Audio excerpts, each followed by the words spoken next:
श्रीमद् रामायणम्।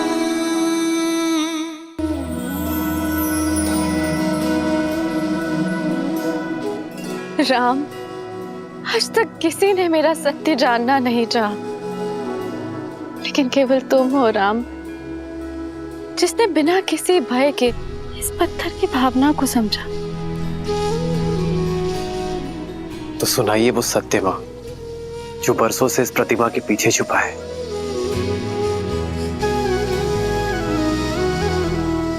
मैं अहल्या, स्वयं ब्रह्मदेव ने मेरा निर्माण किया। ब्रह्मदेव की 5 कन्याओं में से एक हूँ। वैसे तो इस संसार ने सुंदरतम स्त्रियों में स्थान दिया, लेकिन महर्षि गौतम ने अपने जीवन में अपनी पत्नी बनाकर स्थान दिया। प्रसन्न थी मैं, सब कुछ था मेरे पास। महर्षि गौतम जैसे ज्ञानी पति का प्रेम और सतानंद जैसा प्यारा संस्कारी पुत्र। निश्चिंत थी मैं कि मेरे जीवन में कुछ अनुचित नहीं हो सकता, पर ये मेरा भ्रम था। नहीं जानती थी मैं कि मेरा रूप ही मेरा शत्रु बन बैठेगा। नहीं समझ पाए कि कब देवराज इंद्र की कुदृष्टि मुझ पर पड़ गई। नहीं जानती थी मैं कि देवराज इंद्र उस अवसर की प्रतीक्षा कर रहे हैं जो मेरे जीवन में आपदा बनकर आने वाला था, मेरा संसार बिखेर देने वाला था।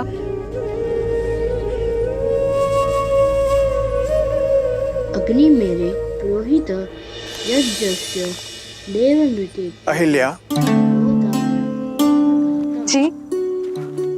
जी महाराज। मैं संध्या स्नान के लिए जा रहा हूँ। जी, आपके लौट के आने तक संध्या पूजन की सारी सामग्री सज रहेगी। और शिष्यों,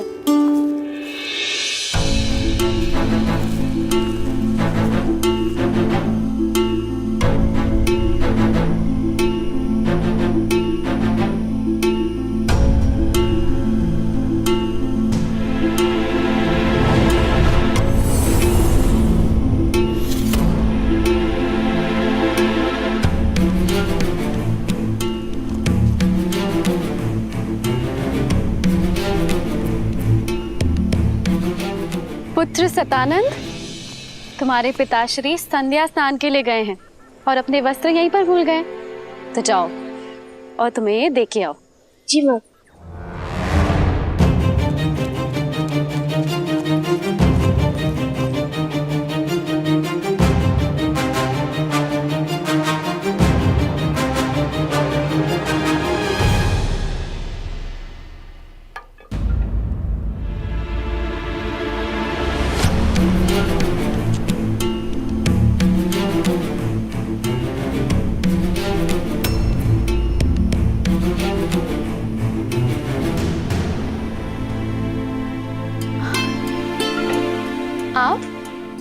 आपको स्मरण हो गया कि आप संध्या स्नान के लिए गए, किंतु अपने वस्त्र ही भूल गए थे। मैंने सतानंद को भेजा है आपके वस्त्र लेकर।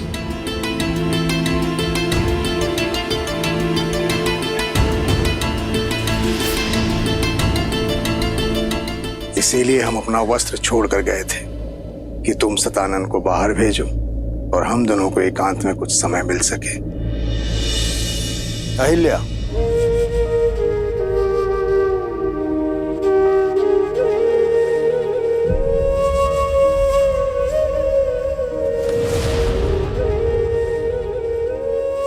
राम, इंद्र की शक्तिशाली माया जाल में फंस गई। नहीं समझ पाई कि मेरे पति के रूप में कोई और था और वहां अनर्थ हो गया।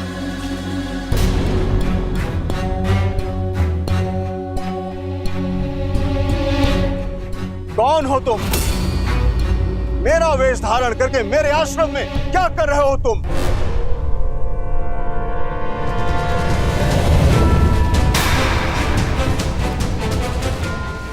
इंद्र,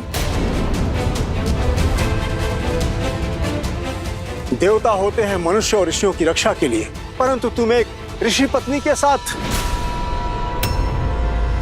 ना ही तुम देवराज होने के योग्य हो, ना ही यज्ञ की आहुति प्राप्त करने के योग्य।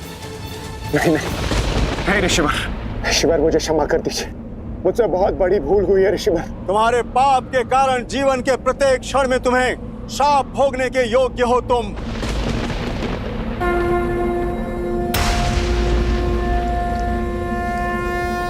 ऋषिवर, मैं गौतम अपने जीवन की संपूर्ण तप को साक्षी मानकर मैं तुम्हें श्राप देता हूं इंद्र। नहीं देव ऋषि, ऐसा अनर्थ मत कीजिए कि जिस रूप के मोह में तुमने ये पाप किया है तो तुम्हारा रूप तुमसे छिन जाएगा।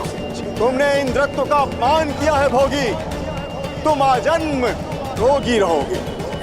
तुम्हारे संपूर्ण शरीर पर सहस्त्रों घाव हो जाएंगे। तुम अपना पुरुषत्व खो दोगे इंद्र। असुर तुमसे युद्ध में विजयी होंगे। तथास्तु।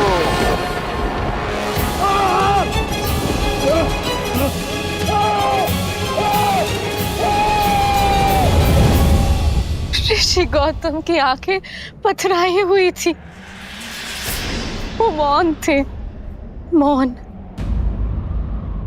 जो मेरे जीवन में महा चक्रवात लाने वाला था। क्या अपराध था मेरा ये कि मैं एक सती होके अपना सत्य सिद्ध नहीं कर पाई, या ये कि मैं एक दुष्ट के मन की मलिनता को समझ नहीं पाई।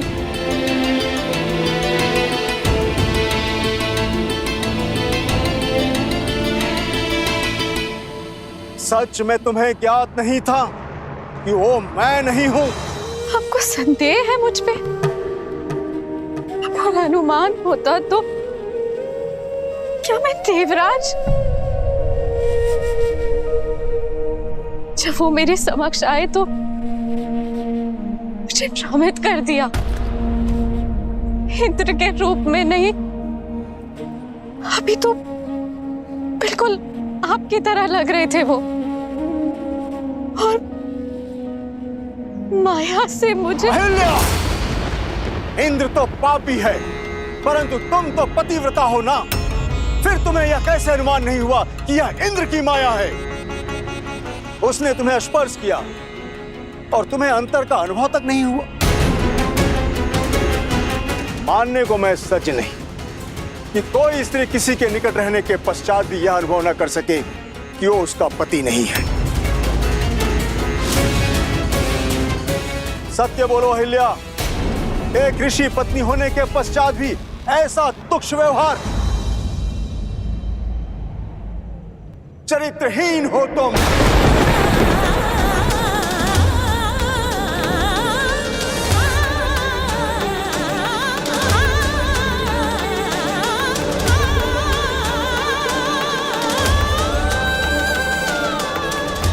जो स्त्री शब्दों से, भाव से, स्पर्श से किसी की भावना को न समझ सके, वो पत्थर के समान होती है।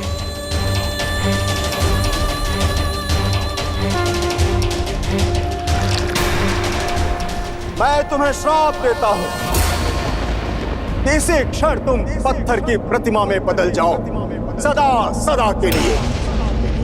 तथास्तु।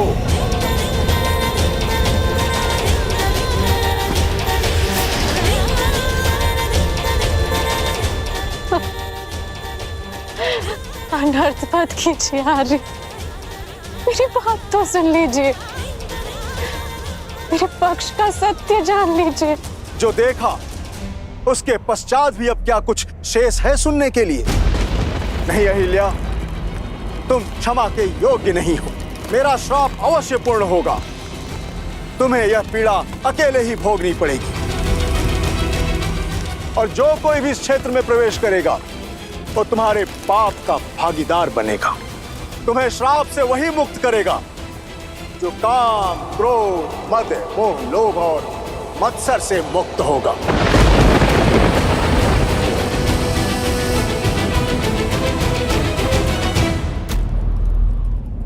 माता,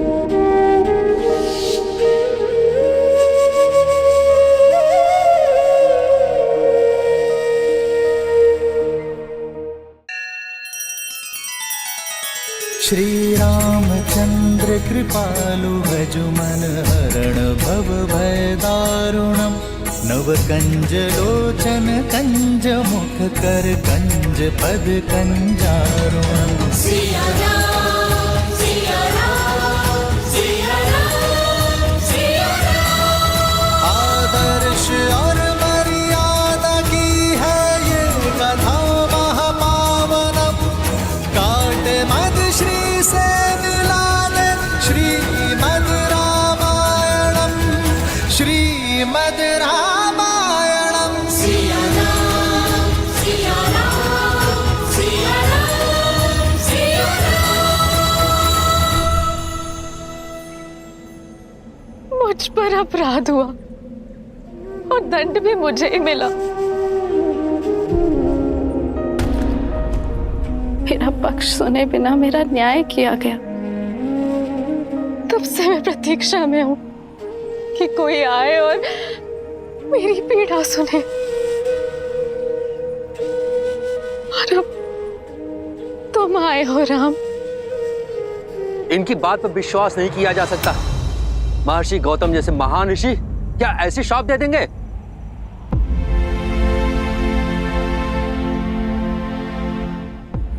यदि एक पति अपनी पत्नी के आंसुओं में छुपा सत्य न देख सके तो क्या वो पाप नहीं? एक संबंध में सबसे बड़ा पाप होता है उस संबंध में सम्मान खो देना। यदि गौतम ऋषि सम्मान न खोते, माता अहिल्या के साथ साथ पति पत्नी के संबंध को शाप ना देते, अपराधी को उसके अपराध का दंड अवश्य मिलना चाहिए, पीड़ित को नहीं। एक स्त्री की पवित्रता का मापदंड उसका शरीर नहीं होता, भाव होता है, उसका मन होता है।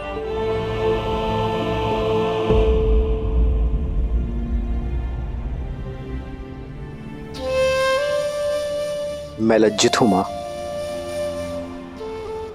कि आपके पति ने आपकी पीड़ा नहीं समझी, किंतु ये पुत्र समझता है।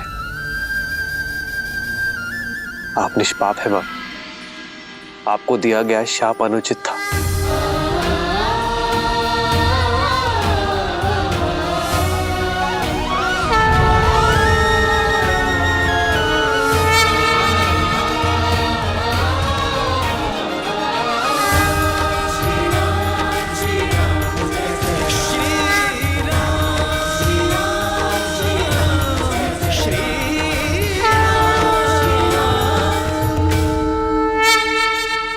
एक मां जब अपनी संतान को जन्म देती है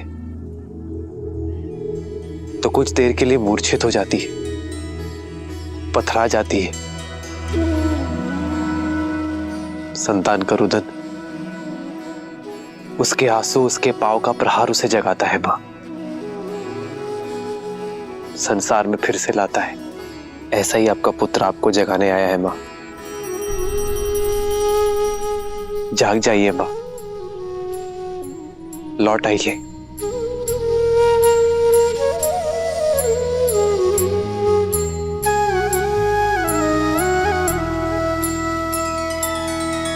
नैना करुणा पग में ममता पाषाण में ला दे प्राण निष्पाप ना कभी दंड भोगे राम का है ये विधान। श्री राम श्री राम श्री राम श्री राम श्री राम श्री राम श्री राम श्री राम।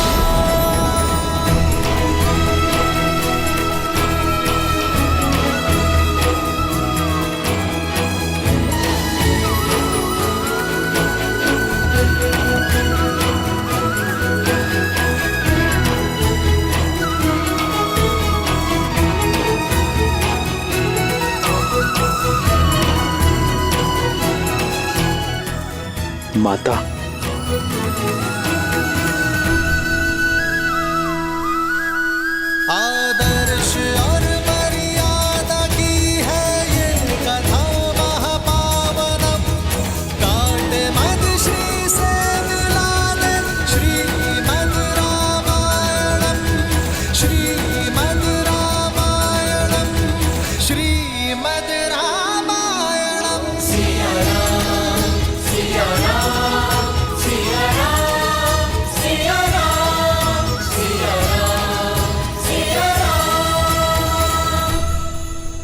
माता, माता, पुत्र, माता,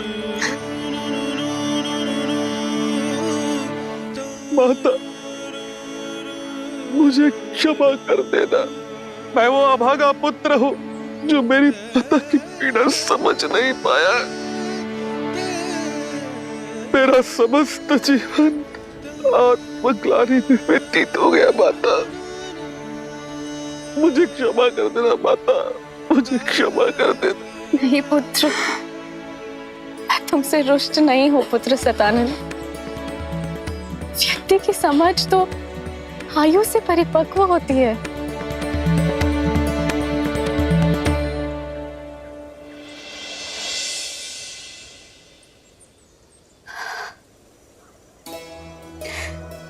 मेरे जाने का समय हो गया है राम, और जीवन का उद्देश्य भी,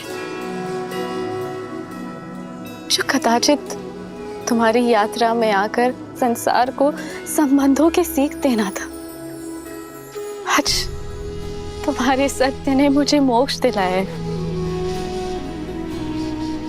जैसे मैं केवल राम का नाम लेकर इस संसार से जा रही हूँ, उसी प्रकार सभी सिर्फ तुम्हारा नाम लेकर ही साथ जाएंगे।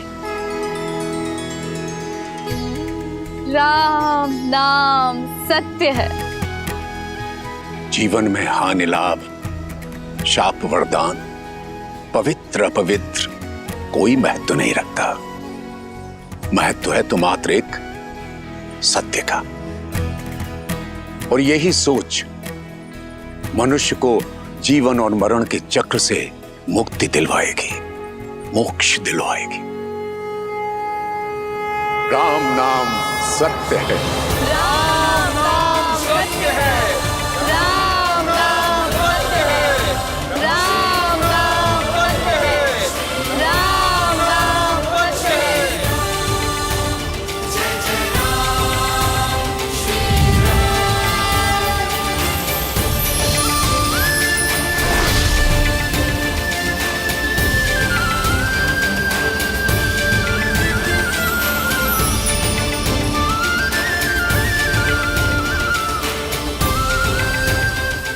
अद्भुत। राम नाम सत्य है।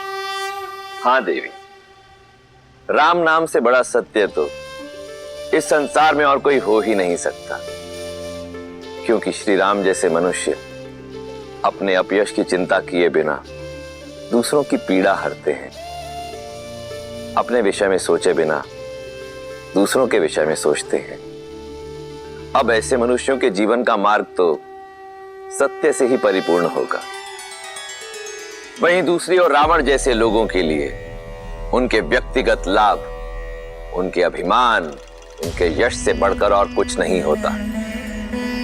और यही कारण था कि रावण सीता के स्वयंवर में जाने के लिए सज्ज हुआ।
अपने स्वामी को विदा दो मंदोदरी। वेदा, कहाँ प्रस्थान कर रहे हैं आप? मिथिला। मिथिला?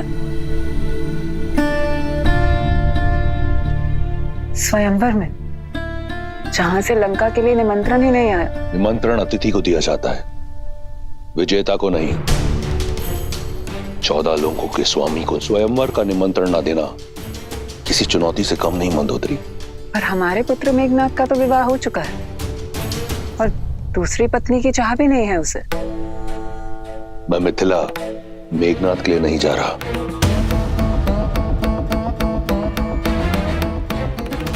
तो फिर तो ये चुनौती सम्मान का नहीं, उपहास का कारण बनेगी रक्षराज।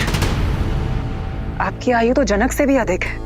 निसंदेह, परंतु ना मैं जनक हूं और ना सीता का पिता, और आयु उन्हीं की बढ़ती है जो स्वयं को वृद्ध माने।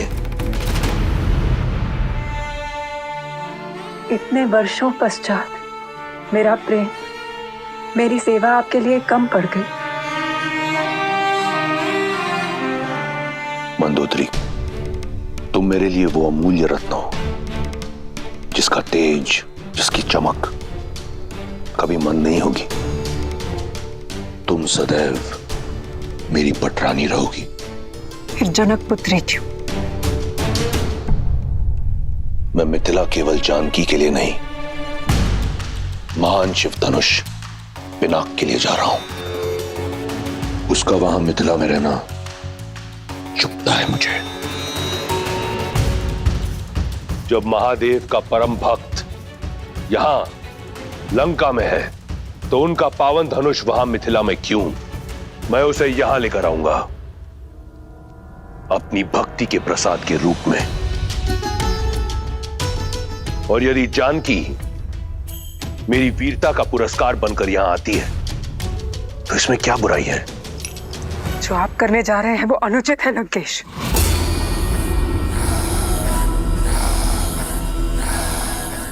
लंकेश अनुमति लेने नहीं, सूचना देने आया है। दशानन की नई रानी के स्वागत की तैयारी करो।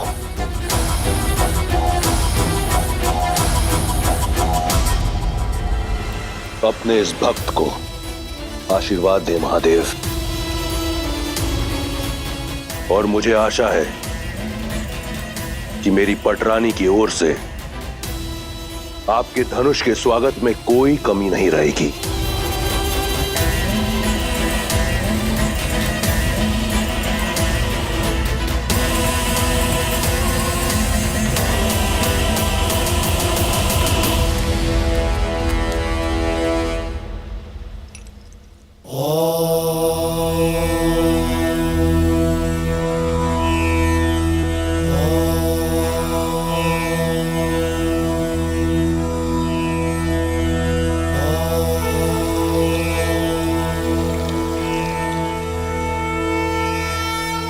गुरु सदानंद के मन की व्यथा शांत करना महादेव।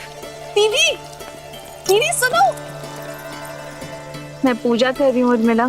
दीदी, आचार्य सदानंद गौतम ऋषि के आश्रम से लौट आए। कहाँ है वो? दशरथ नंदन भी आए उनके साथ? वो तो पता नहीं, कदाचित साथ हो।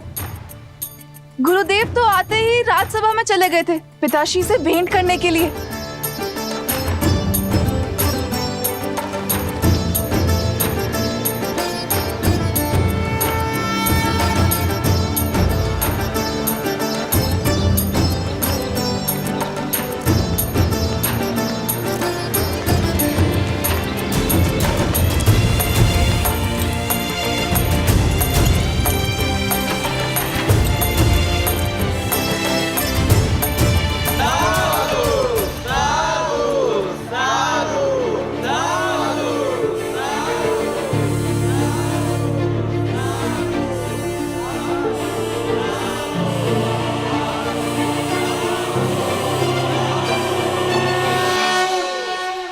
ना सिद्धि थी, ना मंत्र, बस आंखों में अश्रु और वचनों में करुणा।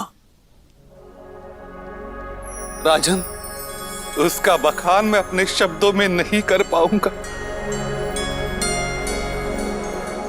अपने स्पर्श से मेरी माता को श्राप मुक्त कर दिया और मुझे बिना स्पर्श के इस अभिशाप से कि मैं एक चरित्रहीन का पुत्र हूं, आज मैं आपके समक्ष गर्व के साथ यह कह सकता हूं कि मैं अहिल्या पुत्र सतानंद हूं। मेरी मां कलंकिनी नहीं है, मेरी मां पवित्रा है, पवित्रा।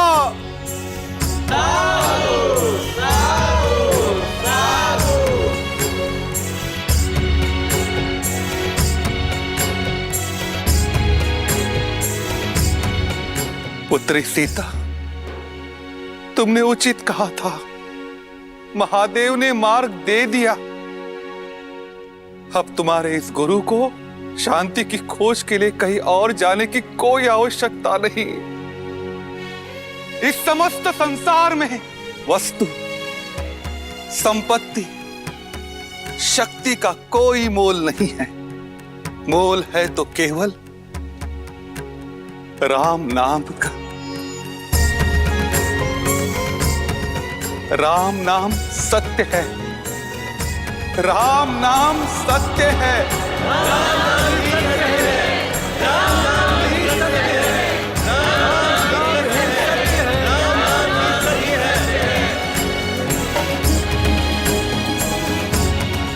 गुरुवर, ऐसे धीर के तो हम भी दर्शन करना चाहेंगे। ऋषि विश्वामित्र मिथिला के इतने निकट है, तो आप उन्हें न्योता दे दे ताकि हम उनकी सेवा कर पाते, और सेवा के साथ साथ हमें दशरथ नंदन के भी दर्शन हो जाते।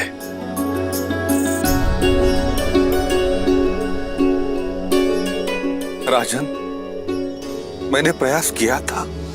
ऋषिवर, आप मिथिला के इतने निकट है, हमें सेवा का अवसर देते। मिथिला में शिव धनुष्य यज्ञ होने वाला है और जनक कुमारी का स्वयंवर भी। मैं अवध कुमारों को किसी और उद्देश्य से लेकर आया हूं शतानंद। कभी समय मिला तो मिथिला अवश्य आऊंगा। कदाचित उनके मन में कुछ और है।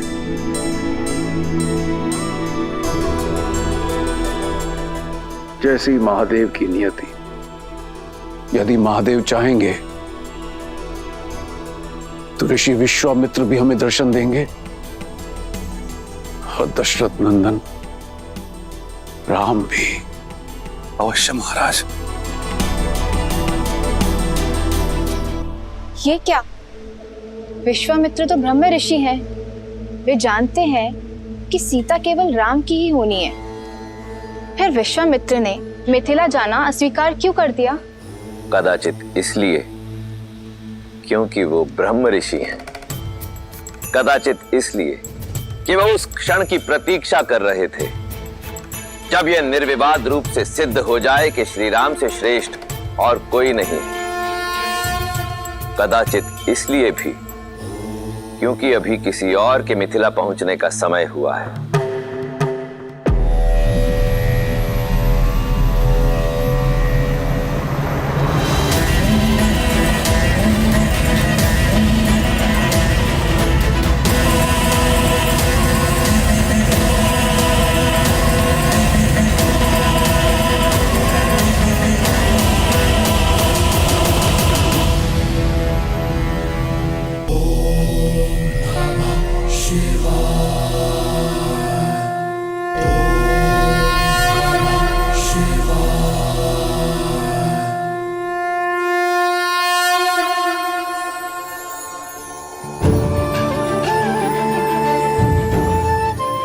मिथिलावासियों, महापावन शिव धनुष को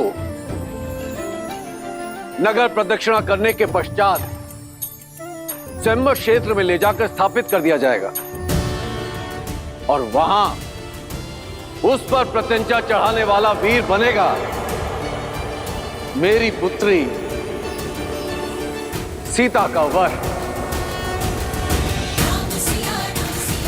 जनक पुत्री सीता की जय, जनक पुत्री सीता की जय, जनक पुत्री सीता की जय, मिथिला नरेश जनक की जय, मिथिला नरेश जनक की जय, मिथिला नरेश जनक की जय। अधिक सोचिए मत दीदी, ये धनुष दशरथ नंदन राम के अतिरिक्त कोई नहीं उठाने वाला।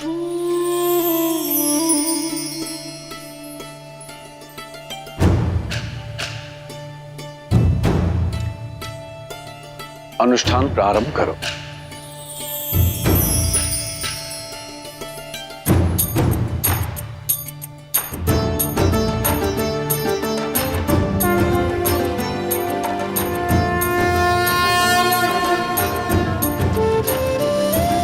ओम नमः शिवाय, ओम नमः शिवाय।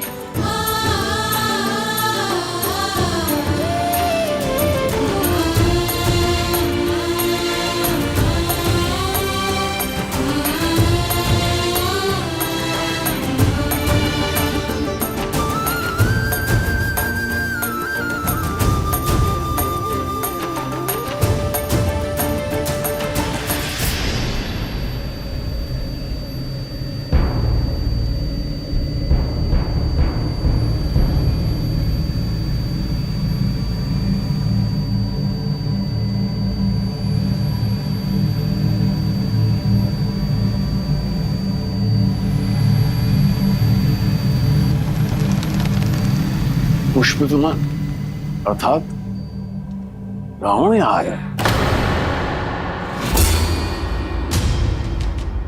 रावण? दशानन, दुष्ट राक्षसों का राजा यहाँ?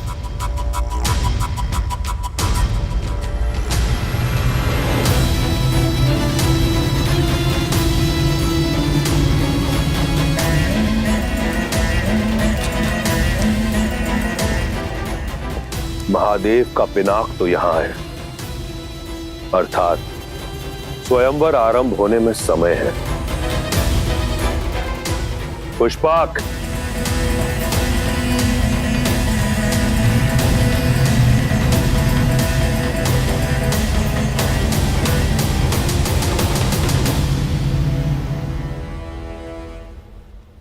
आर्य, बिना निमंत्रण रावण का यहाँ आना, क्या उद्देश्य हो सकता है उनका?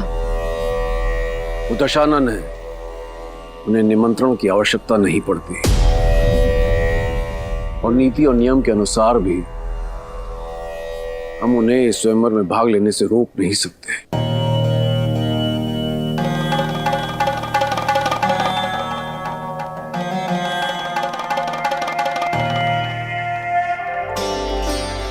मुझे पूरा विश्वास है आप मेरे लिए जो भी करेंगे शुभ ही होगा।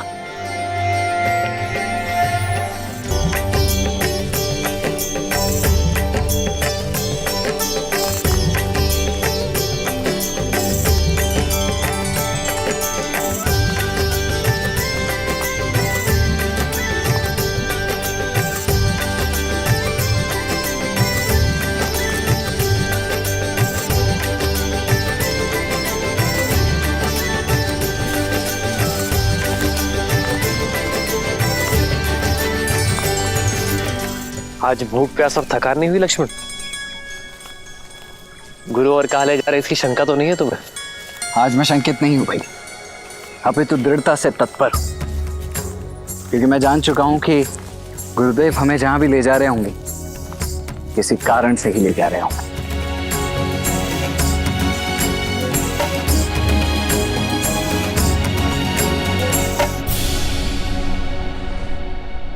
यहाँ नहीं रहना हमें, चलो जल्दी चलो। हाँ, यहाँ नहीं रहना, चलो चलो।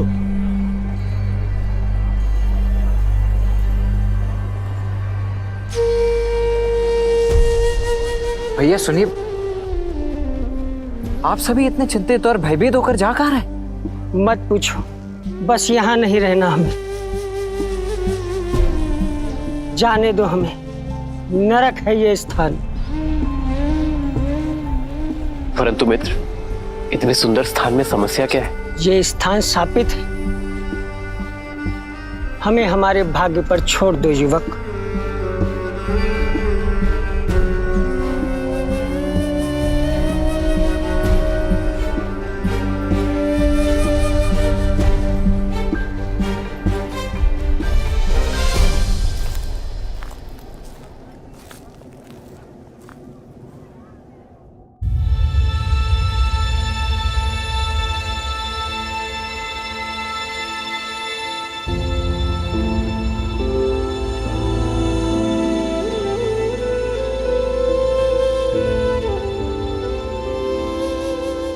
वो झील देख रहे हैं ना, कृष्ण झील।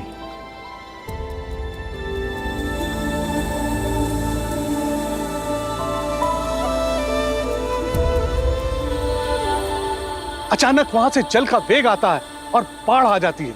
कुछ ही पलों में हमारे खेत घर सब बहा ले जाती है।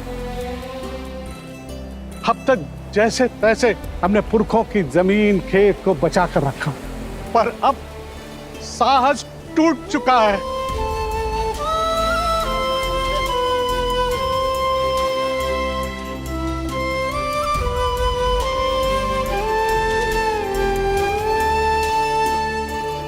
समाधान भागने में नहीं, साधने में है। प्रयास किए, पर कोई भी इस बाढ़ को नहीं रोक पाया। जिसने भी प्रयास किया वो मारा गया। राक्षस शंखचूड़, उसकी पत्नी देवी तुलसी और नारायण की कथा तो सुनी है ना। वो झील साधारण नहीं है, देवी तुलसी के मन की पीड़ा से भरी हुई है। नारायण ने शंखचूड़ के छल से प्राण ले लिए और देवी तुलसी ने उसी पीड़ा में उन्हें शालिग्राम बनने का शाप दे दिया।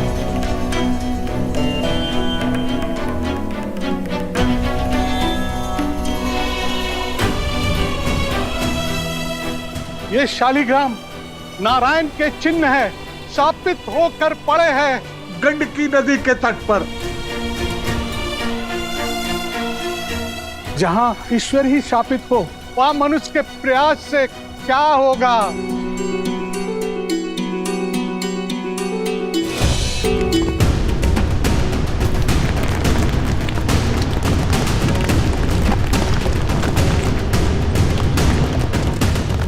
भागो भागो, सब लोग वहां से भागो, शीघ्र ऊंचे स्थान पर जाओ।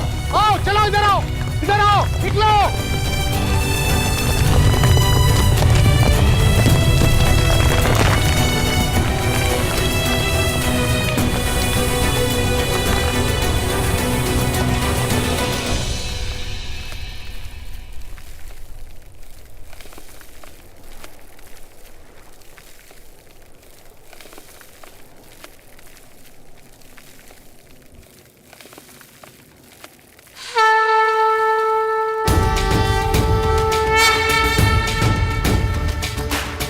कहां जा रहे हो? ये दुस्साहस तुम्हारे प्राण ले लेगा। आप तो बड़े हैं, ज्ञानी लगते हैं, रोकिए इन्हें। इनसे कहिए कि अपना मार्ग बदल लें। जिन्हें संसार बदलना होता है वे अपना मार्ग नहीं बदलते।